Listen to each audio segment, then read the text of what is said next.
Co s tím bude? Nic, že? Tak ty, necháš to tak, ne? Zatím jo. Co? No. Co s tím?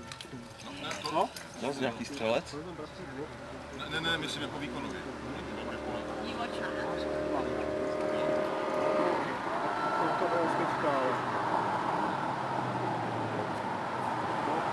No, fakt chybí ten praporek.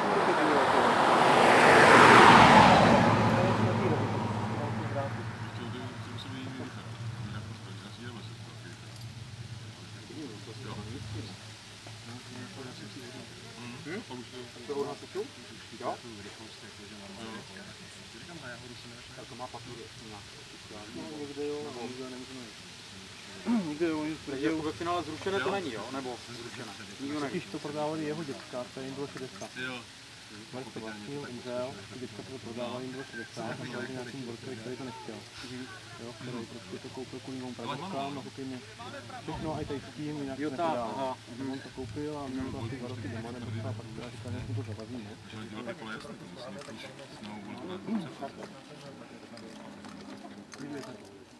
Ne, chvíli, to jsou tepapa.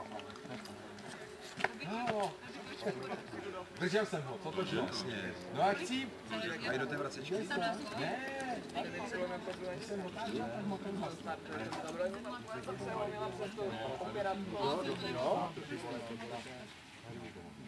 No,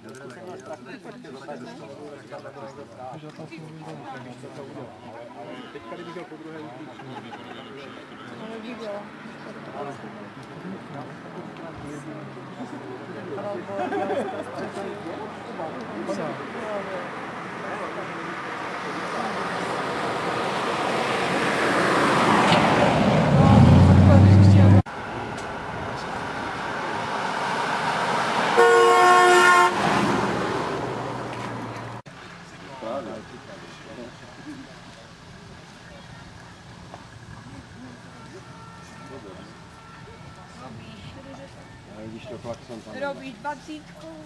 Láďo, ty máš klakson tam, jo? No jasně.